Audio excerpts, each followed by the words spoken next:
Hi, my name is Jenny Bjorem, and today I'm going to talk to you about the childhood apraxia of speech journey. And this specific presentation is going to be tips for parents, educators, and administrators. And I hope speech therapists will watch this too, because I think you will find it really helpful. My experience with children apraxia of speech is pretty significant. I am a CAS specialist. I treat only children with childhood apraxia of speech and have done so for over 6 or 7 years.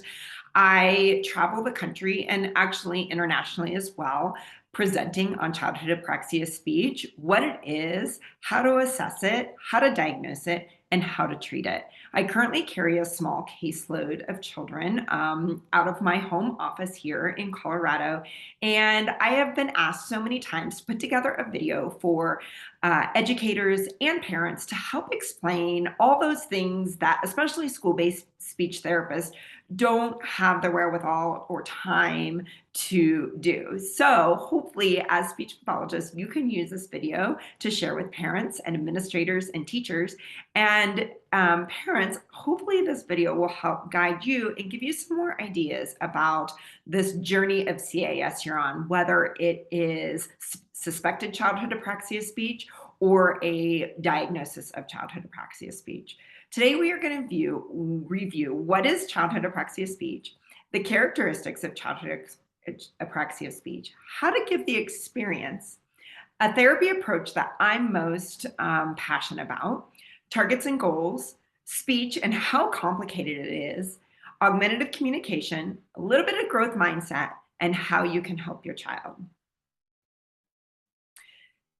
Childhood apraxia speech is definitely a roller coaster ride, especially when you receive that initial diagnosis.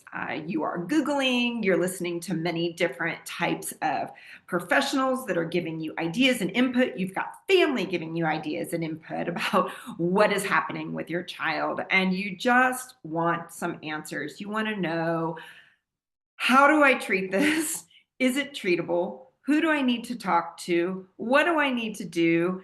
Is my child ever going to be able to talk? And so there's this roller coaster of emotions and roller coaster of what it is that we need to do as a family and as a team to help our wonderful, amazing child that we so badly want to help learn to speak. So let's begin with a definition of what is childhood apraxia speech. Don't Google it. I'll give you some great sites to go to so you're making sure you're getting the correct information. What we know is that childhood apraxia speech is a speech label. It's a label given to you based on characteristics that are observed from your child with difficulty motor planning and programming movements for speech. It is not a medical diagnosis. There are no blood tests, brain scans, urine samples that are going to diagnose childhood apraxia speech. We observe speech and then we give a diagnosis based on those observations. So it is a speech label. It is not a medical diagnosis. While I'm on that topic, a speech pathologist who is trained in assessing and diagnosing childhood apraxia speech is the only professional that should be diagnosing your child with childhood apraxia speech. Can your pediatrician diagnose childhood apraxia speech? Absolutely, if they are also a speech language pathologist trained in diagnosing childhood apraxia speech. So let's think about how complex speech is. Our brains have to plan the program the movements needed for our jaw, our lips, our tongue, our palate, our vocal cords, our diaphragm to support air. Our brains also must judge when to move, how quickly, in what direction and distance, with how much muscle contraction, all at the same time. So if you really think about the complexity, and we're going to dig into this a little bit deeper to help you understand really what's going into the characteristics of childhood apraxia speech and what's expected of speech, especially in your child with CAS. So there's this disconnect in the ability to plan and program those movements for speech production and prosody. We're going to get into that a little bit more as well. Characteristics or best indicators of childhood apraxia speech. So there's 4 best indicators.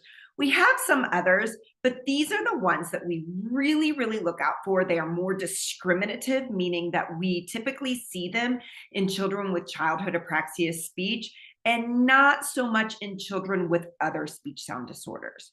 The first one is inconsistent voicing errors. Second one is vowel distortions. The third one is groping, and we can kind of add in transitional gesture movements with groping. We'll talk a little bit about that. And then the fourth one is prosody errors. So let's dig into each one of these and see what it looks like. Inconsistent voicing errors is very common in children with childhood apraxia speech. I don't think I've ever seen a child without inconsistent voicing errors that has a diagnosis of childhood apraxia speech. Voicing errors impact the meaning of words. For example, instead of to, the child may say do. We're going to dig a little deeper into voicing in a few slides, but go ahead and take a look at this video so that you can observe this child using do for the word to and kind of how I worked on it through whispering. Okay, we're going to do it together. How many cars do you want? Ready? 2. Ready? 2. Go. Oh, remember, we're going to make it real quiet. 2. Help me. 2. Yes. 2. 2. Yes. 2. 2. Let's do it 5 times. 2. 2. 2. 2. 2. 2. 2. 2. 2. You get 2 cars. Where are they? Ta-da! Have to keep the hug in there. It's just so precious. So you can see that I kind of brought that down to a whisper to begin with. So we could take the voicing out of the d and make it a t. So d and t are the same sounds. D is voiced, our voice box is on, our vocal cords are vibrating. Is just air. Our vocal cords are not vibrating. So the child has to motor plan or judge when to turn those vocal cords off and when to turn those vocal cords on, which is a very, very specific and difficult motor plan when you have to be taught it and you just don't learn it through learning it. The second one is vowel distortions. Vowels may sound different or off. Vowel errors have a huge impact on how well we understand the child. If the vowel changes, the meaning of the word changes and you may not understand what's happening. Here's an example of a vowel error. Keep on, Chris. Okay, ready? I'm not opening it. I would never do that. I'm waiting. Okay, here we go. I have a blind bag. May? Listen, remember, you did your may. We don't go up, we just go out. Me. Do it again. Yep, there's one. May. Ooh, I heard may. I just want it out. Me. Me. May. May. That was it, 5. You're probably seeing a similar theme here is that when I'm helping them with the motor plan, I'm doing a lot of cueing and also we're doing lots and lots of repetition. Repetition is going to be very important to establish a new motor plan. Keep on, Chris. Oops. All right, the third one is groping. Speech may look awkward. They may have some trial and error behavior, so they may try it and not get it right and then try it again. They'll have some groping movements that may be visible when they try to imitate. So groping is usually seen when you ask a child to imitate, not necessarily seen so much in spontaneous speech. Mm-hmm. Oh. Oh, ba. Happy. Nice try. Oh, ba. Happy. Open. I know. We're going to try it one more time. Use your O. Ready? Oh. Oh. How about oh, oh, oh, oh. You saw a lot of movements with her tongue, a lot of unnecessary movements for the movement O. So we're going to watch out for that when we are asking children to imitate. Prosody errors. So prosody has to do with stress, segmentation. Children may sound robotic-like or like robots. They have that segmented, it's not a smooth sounding speech. They also may sound where they don't have a lot of intonation. So their intonation is at one level and they don't have the ability to go up, or they don't have the ability to go down, or maybe they are all over the place. So the way we control intonation is by lengthening and shortening our vocal cords that sit here in our voice box. And so think about, children have to vibrate, stop vibrating, lengthen, and shorten all at the same time, just for intonation and voicing. And we haven't even got into articulation and using the velum yet for nasals. So we're going to talk about that in a bit. But here's a great example of prosody errors. What are you gonna do with that truck? Need to I need to wash it. I need wash it. Wash the truck. Wash that truck. Ooh, let's put a door on that and we'll turn on our water. Whoosh, whoosh, whoosh, whoosh, whoosh, whoosh, whoosh, whoosh. I want to hear your water sound. It's washing, isn't it? Okay, time to come out and dry it. Open your door. Tell the truck, come on out, truck. Come on. Use your word. Listen to how I said it. I want you to say it like me. Come on out. Come on out. Like me. Come on out. Come on out. You could even hear his segments in between the sh, sh, sh, sh. His was more like sh, sh, sh. So that segmenting, and then you can hear, I want the truck. You can hear that there's not a whole lot of intonation, and you could hear me modeling a really nice intonation and asking him to try to imitate that.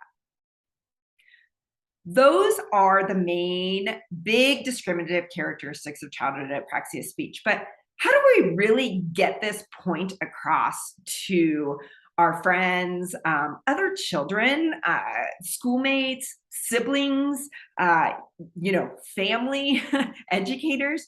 What I really love to do is I love to choose a complex word or two words together. And I like to ask the person that's experiencing the CAS experience to say it backwards.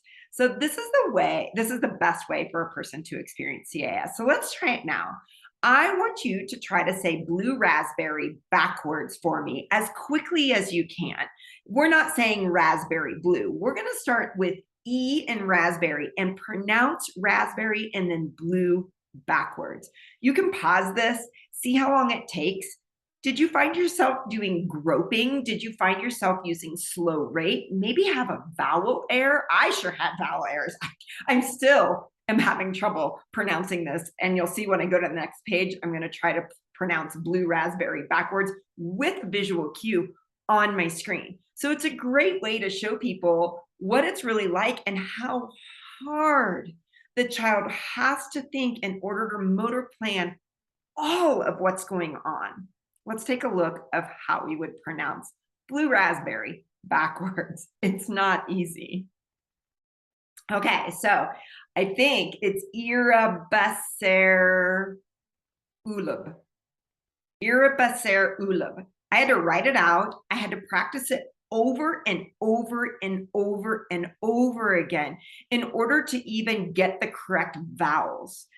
Because raspberry ends in an E, so I kind of had to spell it out. So I said ear, and then it was hard. It was very, very hard, even with all the cues, even with me writing it phonetically like a speech therapist, and then writing it out and going through it because number one, it doesn't have any meaning, which makes it harder for me. Number two, this is really not how we spell in English, and these aren't real words, so it doesn't come naturally to those of us who don't have apraxia. So I think it's a great example of experiencing childhood apraxia speech the way a child with CAS or suspected childhood apraxia speech may be experiencing when they ask them to imitate something. So really think about this and utilize this tool as a way to explain childhood apraxia of speech or have people experience it. All right.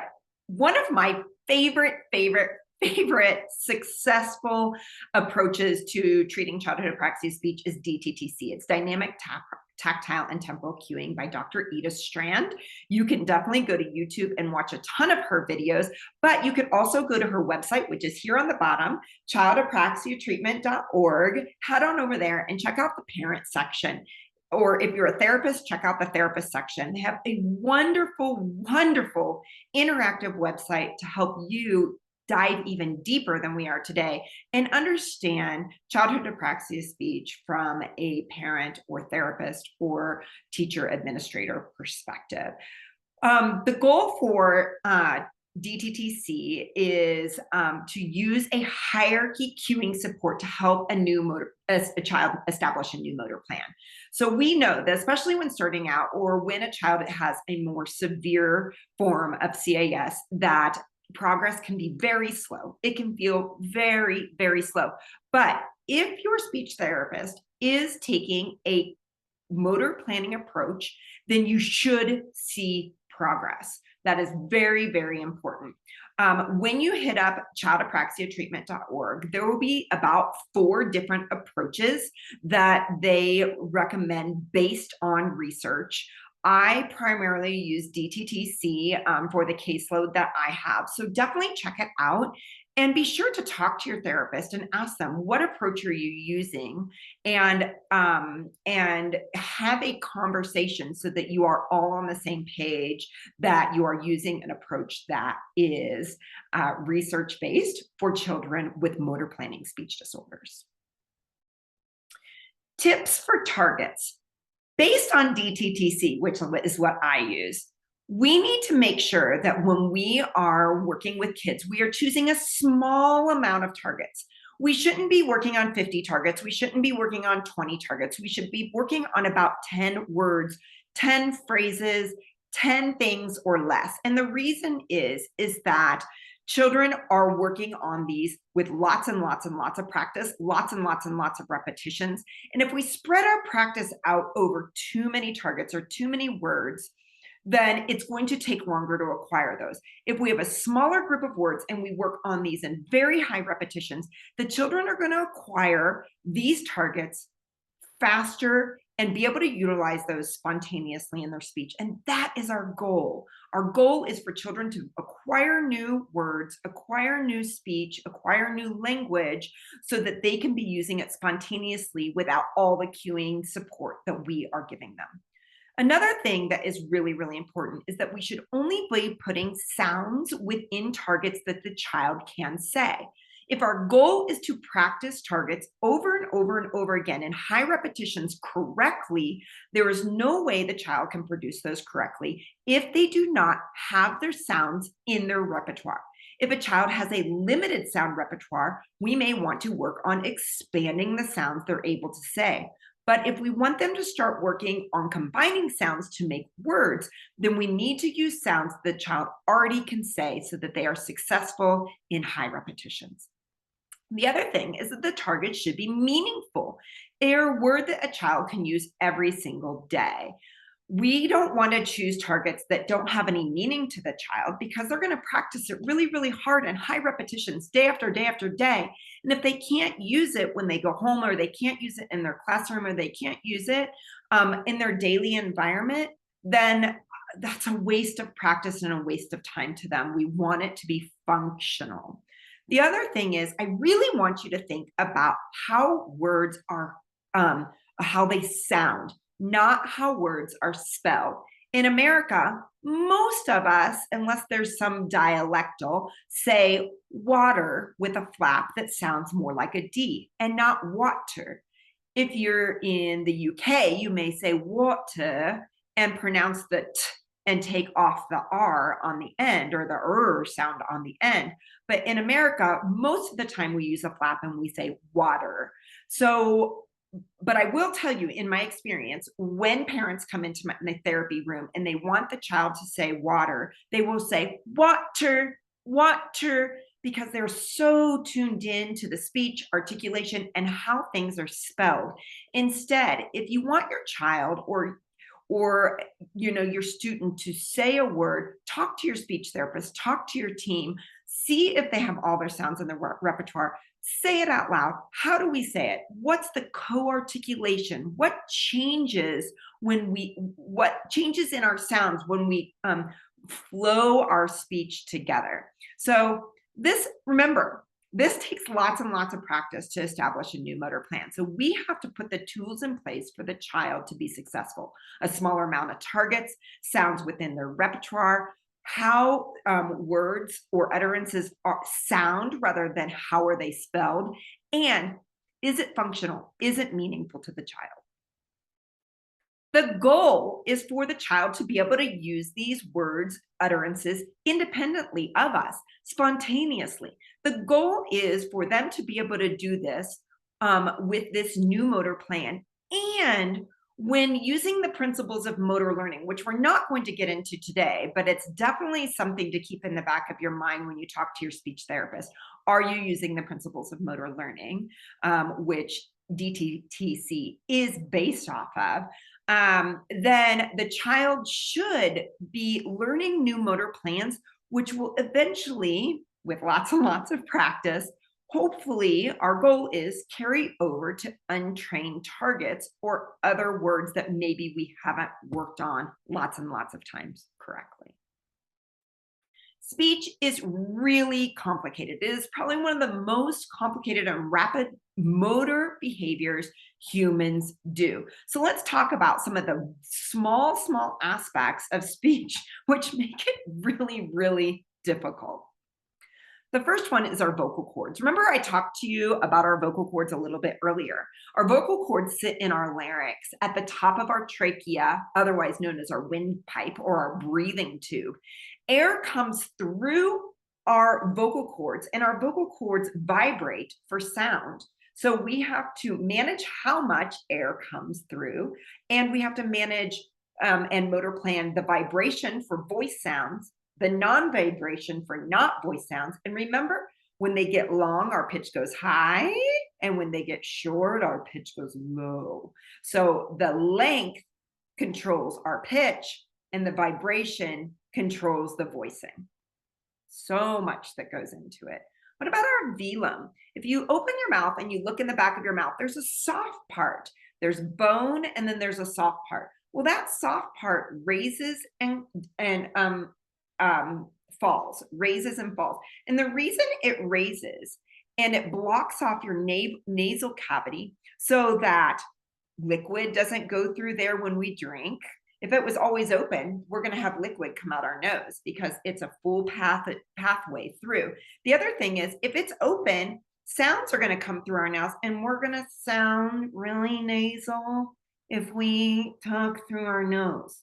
So if we have our nose, if we have it closed off, then everything comes out the mouth, except for 3 sounds in the English language, 3 sounds.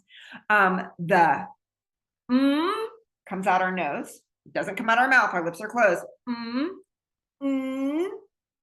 There's no air that comes out our mouth. That comes out our nose. And the for like comes out our nose. So this gets really complicated. So now you're asking the child to control their vocal cords, lengthen their vocal cords, control the air, control their velum for nasals and non-nasals. And now we're going to get into the next one. Articulation. Placement. Where does the tongue and articulators have to be? So we know articulation is formation of clear, distinct sounds in speech. So we have to use our articulators in order to do that. Our sound cue here, our fish sound, makes the w sound. Look, our fish lips have to be out for the sound. We cannot make fish sounds without our lips out. So now the child must have to motor plan the air for their diaphragm, their vocal cords vibrating and lengthening and shortening, their velum for nasals, and now they have to control their articulators for all the sounds in the English language or in whatever language that your child speaks. Now we have to control prosody. So prosody is the stress, the segment length, the tone and intonation of our speech. So it's really what makes our speech flow and sound musical. Things that you can do to help your child with prosody are singing. Singing is a very prosodic and flowing experience, and do it slowly, not too quickly. So most likely you're not going to be able to sing along with songs on the radio or on YouTube because they're going to be too fast, but you could listen to them and learn them and then slow them down and sing with your child. Using voices for characters while reading, if you use a pirate voice or if you use a ghost voice, those would be really great things when you're using voices for reading, or just practice silly voices. Also, make sure you are modeling correct prosody. If you hear the child say, need to wash it, then you can say, I need to wash the truck, and you can go back and model the appropriate prosody and ask them to repeat if they are able. Segmenting in speech. Again, this is another prosodic type air that we're looking for. I have this segmenting in speech handout on my website. You're free to go get it. I think it's $1 or $2. Print it out. You can hand it to families. You can hand it to friends. You can hang it up on your refrigerator to know and understand exactly what it is that goes into prosody and segmenting. Here is an example of segmenting in speech and how I worked with it using a cue. Take your hands out. Hands out. Ready, go. I see a turtle. You see a turtle? Try again. Not yet. I want you to do it without, and then I'm going to have you do it with. I see a frog. Okay, this is what I heard. I heard it stop. So listen to Jenny. I want you to use your spinner to keep it going. I heard you. I see a frog. I want it to be, I see a frog. Use your spinner to keep your voice rolling.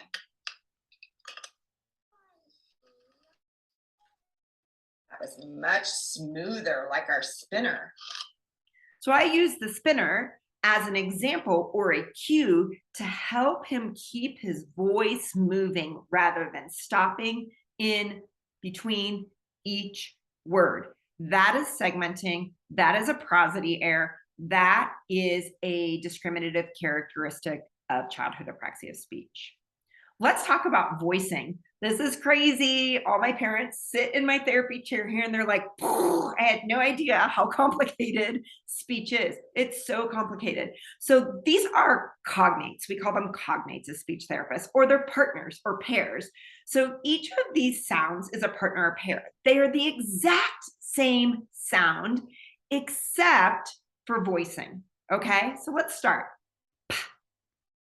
But they're exactly the same, but one is quiet and one is voice. Let's do t, d, say, just voice. What about in the back? Our placement is back for these next two sounds.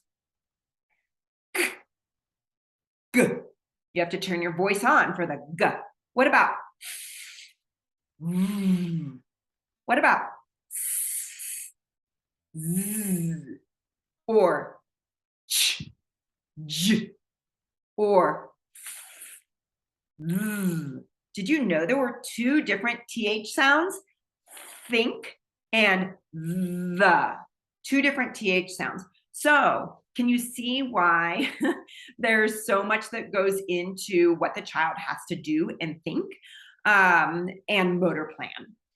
Voicing is also a discriminative, or voicing errors or inconsistent voicing errors is a discriminative characteristic of childhood apraxia speech. We see this more often in children with CAS than we do in children that do not have CAS.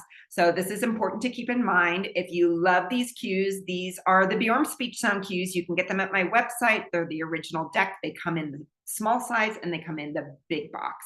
The Bjorem speech sound cues at bjormspeech.com. I use these all the time in therapy.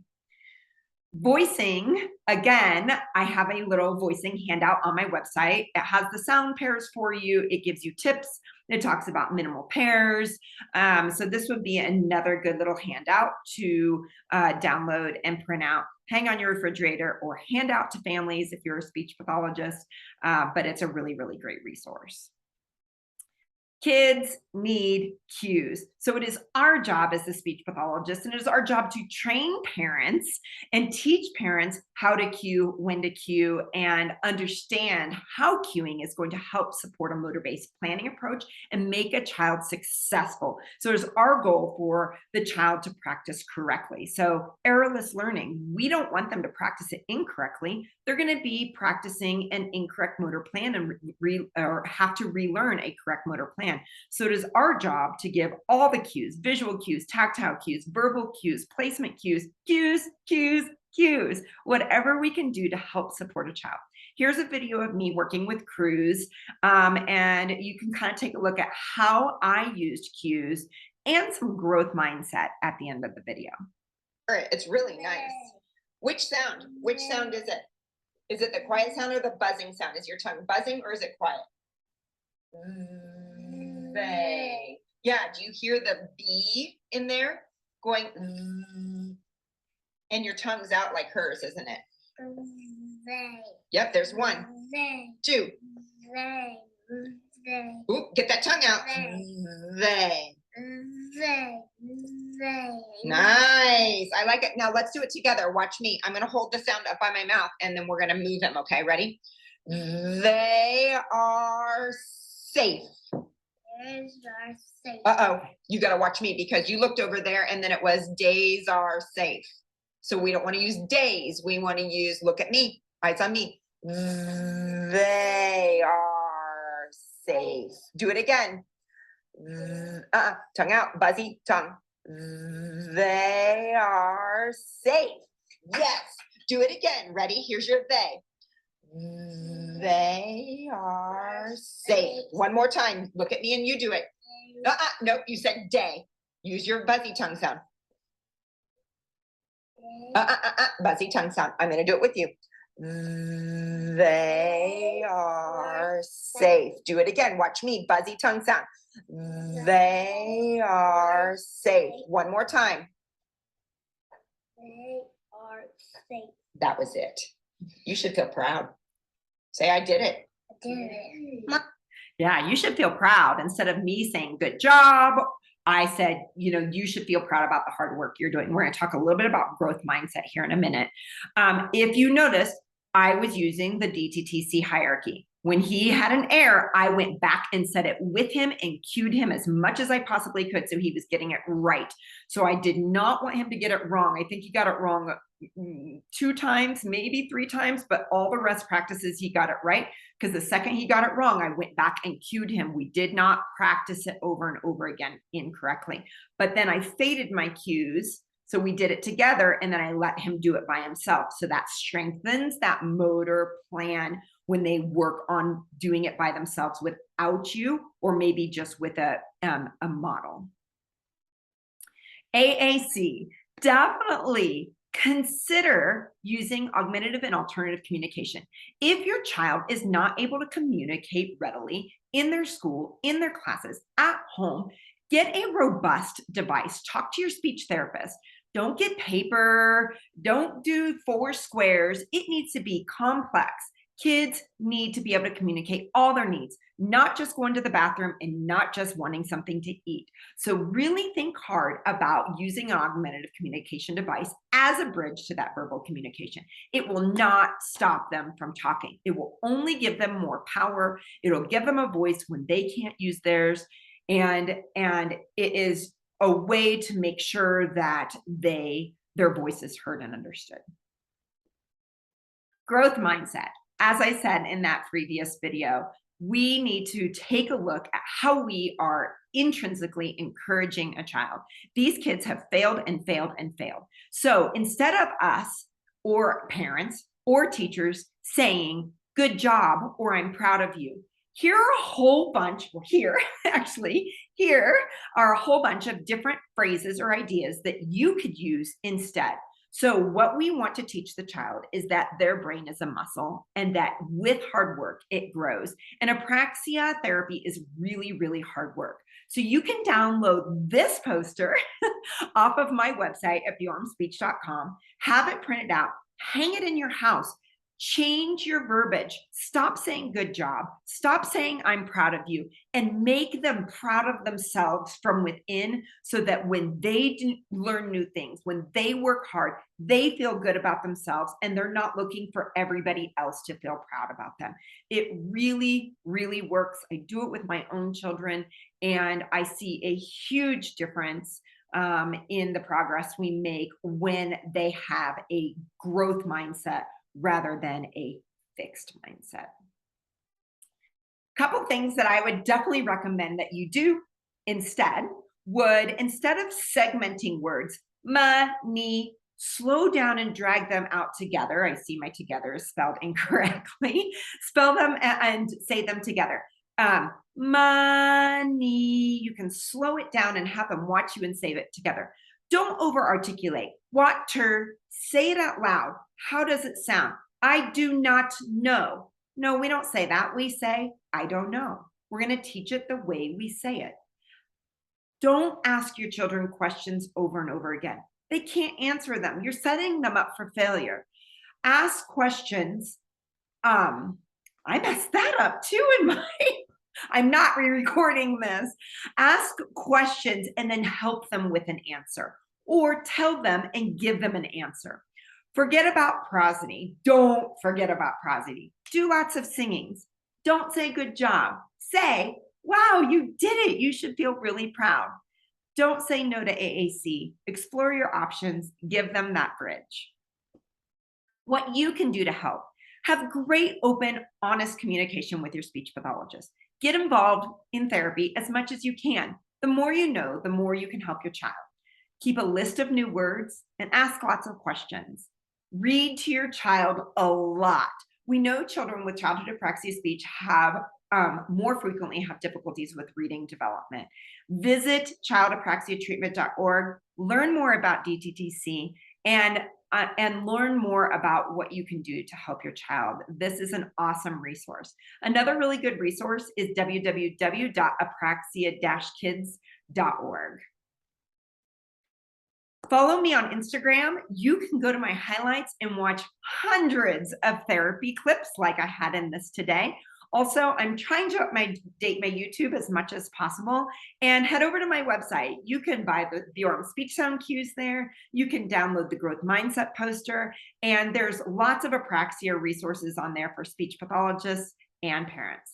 Thanks for watching today. If you have any questions, feel free to reach out to me on Instagram. I would love to hear from you, or comment below here on YouTube. Thanks so much, everyone.